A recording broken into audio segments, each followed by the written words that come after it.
ಅಂತಕ್ಕಂಥ ಒಂದು ಅಕೌಂಟ್ ಇದ್ದೇ ಇದೆ. ಚೀಫ್ ಮಿನಿಸ್ಟರ್ ರಿಲೀಫ್ ಫಂಡ್ ಅಂತ ಅಕೌಂಟ್ ಇದೆ. ನೀವು ಪ್ರಧಾನಮಂತ್ರಿ ರಿಲೀಫ್ ಫಂಡ್ ಅಕೌಂಟ್ ಬಿಟ್ಕೊಂಡು ನೀವು ಒಂದು ಟ್ರಸ್ಟ್ ಮಾಡ್ಕೊಂಡು ಆ ಟ್ರಸ್ಟಿಗೆ ನೀವೇ ಆಗಿ ರಾಜನಾಥ್ ಸಿಂಗ್ ಅವರಾಗಿ ಅಮಿತ್ ಶಾ ಸಾಹೇಬರಾಗಿ ನೀವೊಂದು ರೊಕ್ಕ ತೊಗೊಳ್ತೀರಿ. ಆ ರೊಕ್ಕಕ್ಕೆ ನೀವು ಇವತ್ತು ಪಾರ್ಲಿಮೆಂಟ್ನಲ್ಲಿ ಉತ್ತರ ಕೊಡಂಗಿಲ್ಲ ಅಂತಂದ್ರೆ ಮತ್ತೆ ಇನ್ನೇನು ಮಾಡ್ಬೇಕು? ಯಾಕೆ ಕೊಡಬಾರ್ದು ಉತ್ತರ ಅಂತ ಕೇಳಿ ಫಸ್ಟ್.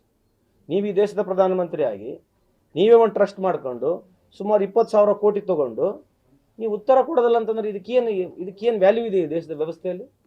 Y is ಹೆಸಿಟೇಟಿಂಗ್? ಪಾರ್ಲಿಮೆಂಟ್ನಲ್ಲಿ ಪ್ರಶ್ನೆ ಕೇಳಬಾರ್ದು.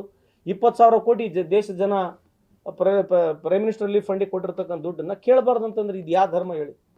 ಈ ಥರದ್ದು ಪ್ರಜಾಪ್ರಭುತ್ವ ವ್ಯವಸ್ಥೆಯಲ್ಲಿ ಯಾರನ್ನ ಪ್ರಶ್ನೆ ಕೇಳಬಾರ್ದಾ? ಯಾರು ರೊಕ್ಕ ಇರ್ತದ್ದು? ಅದಕ್ಕೆ ಮತ್ತೆ ಸುಪ್ರೀಂ ಕೋರ್ಟ್ ಹೇಳ್ಬಿಡ್ತದೆ ಇದಕ್ಕೆಲ್ಲ ನೀವು ಪರಿವ್ಯೂ ಇಲ್ಲ, ಕೇಳೋಕ್ಕೆ ಪರಿವ್ಯೂ ಇಲ್ಲ ಅಂತ ಸುಪ್ರೀಂ ಕೋರ್ಟ್ ಹೇಳಿದ್ಮೇಲೆ ಮತ್ತೆ ಇನ್ನೇನು ಈ ದೇಶದಲ್ಲಿ ಏನು ಮಾಡ್ಬೇಕು ಹೇಳಿ ನೀವು? ಈ ಥರದ ಕಾನೂನುಗಳು ಬಂದಾದ್ಮೇಲೆ ಅದಕ್ಕೆ ಸಮರ್ಥನೆ ಸುಪ್ರೀಂ ಕೋರ್ಟ್ ಕೂಡ ಹೇಳ್ಬಿಡ್ತೀವಿ ಡೋಂಟ್ ಹ್ಯಾವ್ ರೈಟ್ ಅಂತಂದ್ರೆ ಏನು ಅರ್ಥ? ಮತ್ತು ಯಾರು ಕೇಳ್ಬೇಕು? ಆ ದುಡ್ಡು ಎಲ್ಲೋಗೈತೆ ಅಂತೀಗ? ಪಾರ್ಲಿಮೆಂಟ್ನ ಕೇಳಂಗಿಲ್ಲ, ಪಾರ್ಲಿಮೆಂಟ್ನ ಕ್ವಶನ್ ಹಾಕಂಗಿಲ್ಲ. ಇವರೆಲ್ಲ ಲೆಕ್ಕ ಪಕ್ಕ ಕೇಳ್ಕೊಂಡು ಕುಂದಿರ್ತಾರೆ 70 ವರ್ಷದ ಬಿಡ್ರಿ ಸ್ವಾಮಿ. ನೀವು ಮೊನ್ನೆ ತೊಗೊಂಡ್ರೆ 20,000 ಕೋಟಿ ಲೆಕ್ಕ ಕೊಡ್ರಿ ಫಸ್ಟು. ನಿಮ್ಮ ಅಕೌಂಟಿಗೆ ಏನು ದುಡ್ಡು ತೊಗೊಂಡಿರಿ, ಅಕೌಂಟಿನ ದುಡ್ಡು ಕೇಳ್ರಿ. ಕೊಡೋದಲ್ಲ ಅವರು. ಮಾತಾಡ್ರಿ, ನಮ್ಮ ವಿರುದ್ಧ ಮಾತಾಡ್ತಾರೆ ಅವರು. ಸಂತೋಷ್ ಲಾಡೋದು ಕಲ್ಗಟ್ಟಿಗೆ ಬಿಟ್ಟು ಗಟಾರು ರಸ್ತೆಗಳು ಬಿಟ್ಟು ಮಾತಾಡ್ತಾನೆ, ಈ ಥರ ಹೇಳ್ಬಿಡ್ತಾರೆ. ಅವ್ರಿಗೆ ಪ್ರಶ್ನೆಗಳಿಗೆ ಯಾವತ್ತೂ ಉತ್ತರ ಕೊಡಲ್ಲ. ನೀವು ಕೇಳಿ ನೋಡಿ, ಯಾವುದನ್ನ ಪ್ರಶ್ನೆಗೆ ಸರಿಯಾಗಿ ಉತ್ತರ ಕೊಟ್ಟರೆ ವಿಲ್ ಬಿ ವೆರಿ ಹ್ಯಾಪಿ. ಕೊಡಲ್ಲ ಅವರು. ಅದಕ್ಕೊಂದು ಕೌಂಟ್ರ್ ಕೊಟ್ಕೊಂಡು ನಿಮಗೆ ಹೇಳಿ ಹೋಗ್ಬಿಡ್ತಾರೆ, ನಮ್ಮ ಮೇಲೆ ಒಂದು ಅಲಿಗೇಷನ್ ಮಾಡಿ ಹೋಗ್ತಾರೆ ಅಷ್ಟೇ. ಅದು ಕಾಮನ್ ಇದೆ ಅವ್ರಿಗೇನು. ಆರ್ಕೆ ಉತ್ತರ ಕೊಟ್ಟು ಅಭ್ಯಾಸ BJP ಅವರಿಗೆ. ಅವ್ರು ಎಕ್ಸ್ಪರ್ಟ್ ಇದ್ದಾರಲ್ಲಿ ಕೊಡ್ತಾರೆ. ಯಾಕಂದ್ರೆ ಪ್ರಧಾನಮಂತ್ರಿಯವರಂತೂ ಪಾರ್ಲಿಮೆಂಟ್ಗೆ ಹೋಗೋದಿಲ್ಲ. ಈ ಪಾರ್ಲಿಮೆಂಟ್ ಬಂದ ತಕ್ಷಣ ಫಾರಿನ್ ಟೂರ್ ಚಾಲು ಆಗ್ಬಿಡ್ತದೆ. ಈಗ ಈ ಫಾರಿನ್ ಟೂರ್ ಚಾಲು ಆಗ್ತದೆ. ಈಗ ಸಚಿವರಲ್ಲಿ ಆದಂಥವ್ರ ಮೇಲೆ ಬಿಜೆಪಿಯವರು ಟ್ರೋಲ್ಗಳನ್ನು ಮಾಡ್ತಾರಂಥದ್ದು, ಸಾಕಷ್ಟು ಆರೋಪಗಳಿವೆ, ಭ್ರಷ್ಟಾಚಾರ ಅಂಥವ್ರು ಕೂಡ ಸಚಿವ ಸಂಪುಟದಲ್ಲಿ ಸೇರಿಸ್ಬಿಟ್ಟಿದ್ದಾರೆ. ಅಲ್ಲ, ಈ ಭ್ರಷ್ಟಾಚಾರದಲ್ಲಿ ಇಡೀ ದೇಶನೇ ಮುಳುಗಿಸ್ಬಿಟ್ಟಿದ್ದಾರೆ ಇವರು. ಈ ಕ್ಯಾಗ್ ರಿಪೋರ್ಟ್ಗಳು ಓದ್ತಾ ಇದ್ದಾರಲ್ಲ, ಕೇಳಿ ನೋಡಿ ಅವರಿಗೆ. ಅವ್ರದ್ದೇ ಕೇಂದ್ರ ಸರ್ಕಾರದ CAG ರಿಪೋರ್ಟ್ಗಳು ಓದೋಕೆ ಕೇಳಿ ಅವರಿಗೆ. ಒಂದು ಮಧ್ಯಪ್ರದೇಶನಲ್ಲಿ ಒಂದು ಆಸ್ಪತ್ರೆ ನಡೀತಾ ಇದೆ. ಆಸ್ಪತ್ರೆಗೆ ಸುಮಾರು 10 ವರ್ಷದಿಂದ ಸಂಬಳ ಕೊಡ್ತಾ ಇದ್ದಾರೆ. ಆಸ್ಪತ್ರೆನೆಲ್ಲ ಡಾಕ್ಟರ್ ಇಲ್ಲ ಅಲ್ಲಿ. ಯಾಕಂದ್ರೆ ಇವೆಲ್ಲ ನ್ಯೂಸಿಗೆ ಬರೋದಿಲ್ಲ. ಭಾಳ ದೊಡ್ಡ ಡೆವಲಪ್ಮೆಂಟು, ಏನು ಭಾಳ UP ಬಿಹಾರ್ಗಳೆಲ್ಲ ಹಂಗೆ ಗುಜರಾತ್ ಅನ್ನೋದು ಭಾಳ ಇಂಟರ್ನ್ಯಾಷನಲ್ ಸ್ಟ್ಯಾಂಡರ್ಡ್ಗೆ ಹೋಯ್ತಂತೆ ಡೈಲಿ ಪಿಕ್ಚರಲ್ಲಿ ಓಡಿಸೋದು. ಎಲ್ಲ ಈ 20 ವರ್ಷ 30 ವರ್ಷ ಆಳಿರೋ ಸ್ಟೇಟ್ಗಳು ಏನಿದಾವಲ್ಲ ಇವರೆಲ್ಲ, ನೀವು ಒಂದ್ಸಲ ದಯಮಾಡಿ ಹೋಗಿ ಬರ್ರಿ. ಒಂದು ಬೇಕಾದ್ರೆ ನಾವೇ ಬಸ್ ಫ್ರೀ ಮಾಡಿಕೊಡ್ತೀವಿ, ಸ್ವಲ್ಪ ಹೋಗ್ಬರ್ರಿ ಎಲ್ಲ ಕಡೆ. ಏನು ಭಾಳ ಗುಜರಾತ್ ಮಾಡಲು ಬಿಹಾರ್ ಸಾರಿ ಬಗ್ಸ್ಬಿಡ್ತೀನಿ. ಹುಬ್ಳಿ ಸೀಟ್ ಅಲ್ಲಿ ಈಗ ಯಾಕೆ ಬರ್ತದೆ ಸರ್? ಈಗ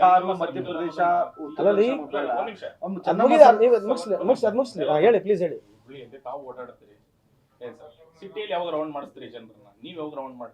ನಾನು ಮಾಡಿದಷ್ಟು ರೌಂಡ್ ನಿಮ್ಕಿನ್ನ ಜಾಸ್ತಿ ನಾನು ಮಾಡ್ತೀನಿ ರೌಂಡ್. ಅಲ್ಲ ರೌಂಡ್ ಬಗ್ಗೆ ಅಲ್ಲ, ಒಂದಕ್ಕೆ ಹೋಗೋಣ. ರೌಂಡ್ ನಿಮ್ಕಿನ್ನ ಜಾಸ್ತಿ ಮಾಡ್ತೀನಿ. ಖುಷಿ ಇದೇನೋ ಇಲ್ಲ, ಖುಷಿ ಇದೇನೋ ಇಲ್ಲ. ಸೊಲ್ಯೂಷನ್ ಇರ್ತಕ್ಕಂಥದ್ದು ಮೊದಲು ಮಾಡಿರ್ತಕ್ಕಂಥ ಪ್ರಾಬ್ಲಮ್ ನಾವು ಸಿಕ್ಬಿಟ್ಟಿದ್ದೀವಿ. BRTs ಅಂತಕ್ಕಂಥದ್ದು ಕಂಪ್ಲೀಟ್ ತೆಗೆದು ಒಸಿಬೇಕು, ಆ ಲೆವೆಲಿಗೆ ಬಂದಿದೆ. But it's a financial call. ನಾನು ಅದನ್ನು ಈ ರಾಜಕೀಯವಾಗಿ ಅದನ್ನು ಉಪಯೋಗಿಸ್ಕೊಳಕ್ಕೆ ಹೋಗೋದಲ್ಲ. It's not a right part. We have to be very honest. ನೀವು ಕೇಳಿದರೆ ಖುಷಿ ಇಲ್ಲ. ಇದರಿಂದ ಜನಕ್ಕೂ ಭಾಳ ಅನುಕೂಲ ಆಗಿದೆ. ನಾವು ಬೇರೆ ಒಂದು ಸಿಸ್ಟಮ್ ತಂದು ಪ್ರಯತ್ನವೂ ಮಾಡ್ತಾ ಇದ್ದೀವಿ PPP ಮಾಡಲಲ್ಲಿ. It is not suiting because economic set ಆಗ್ತಲ್ಲ ಅಂತಕ್ಕಂಥದ್ದು 3-4 ಸಲ ಮೀಟಿಂಗ್ ಮಾಡಿದ್ವಿ. ಆಮೇಲೆ ಇನ್ನೊಂದು ತಿರ್ಗಾ ಹೊಸದೇನೋ ಸಿಸ್ಟಮ್ ತರಬೇಕಂತ ಒಂದು ಪ್ರಯತ್ನ ಇದೆ. If you ask me honestly as a friend, no, I am really not happy.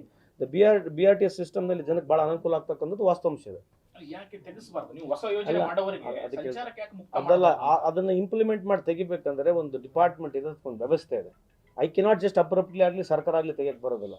ಮಾಳಸಲಿ meeting ಮಾಡಿದ್ದೀವಿ. ಮೋಸ್ಟ್ ಪ್ರಾಬಬ್ಲಿ ಈಗ ನಮ್ಮ ಸಚಿವರು ಹೊಸ್ದಾಗಿ ಕೂಡ ಆಗಿದ್ದಾರೆ, ಅವ್ರನ್ನ ಕರೆಸ್ತೀವಿ. ಇಲ್ಲಿ ಇನ್ನೊಂದೆರಡು 3 ಸಲ ಮೀಟಿಂಗ್ ಮಾಡಿ ಟ್ರಾನ್ಸ್ಪೋರ್ಟ್ ಮಿನಿಸ್ಟ್ರು ಬೇಕು ನಮಗೆ, ಅಲ್ಲಿರ್ತಕ್ಕಂಥ ಅದು ಅರ್ಬನ್ ಮಿನಿಸ್ಟ್ರು ಕೂಡ, ಅರ್ಬನ್ ಡೆವಲಪ್ಮೆಂಟ್ ಮಿನಿಸ್ಟ್ರು ಕೂಡ ಬರುತ್ತೆ. ಅದು ಕೂತ್ಕೊಂಡು ವಿಚಾರ ಮಾಡಿ ಇಲ್ಲಿರ್ತಕ್ಕಂಥ ಎಲ್ಲ ಶಾಸಕರನ್ನ ಕರೆಸಿ ಒಂದು ನಿರ್ಣಯ ತಗೊಳ್ತೀವಿ.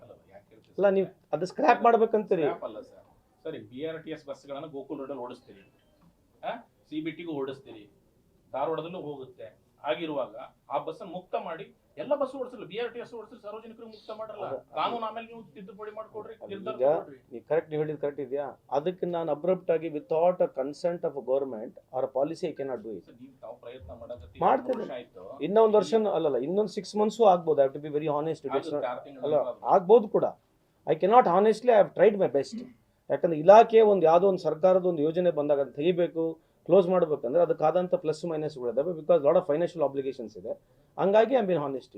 ಬಟ್ ನೆಕ್ಸ್ಟ್ ಟೈಮ್ ಮುಕ್ತವಾಗಿ ನಿಮ್ಮನ್ನು ಕೂಡ ಕರೆಸ್ತೀವಿ, ನೀವು ಕೂಡ ಬಂದು ಅಲ್ಲಿ ಸಜೆಷನ್ ಕೊಡಿ. ಏನಾಗಿದೆ ಸರ್, ನೀವು ತೆಗಿಬೇಕು ಅಂತ ಮಾಡಬೇಕು ಅನ್ನೋ ಪ್ರೊಸೆಸ್ ಸ್ಟಾರ್ಟ್ ಮಾಡೋದನ್ನ ಈ ಗಾಳಿ ದುರ್ಗಮ್ಮ ಗುಡಿ ಹತ್ರ ಮತ್ತೊಂದು ಬಸ್ ಸ್ಟಾಪ್ ಕಟ್ತಾ ಇದ್ದಾರೆ.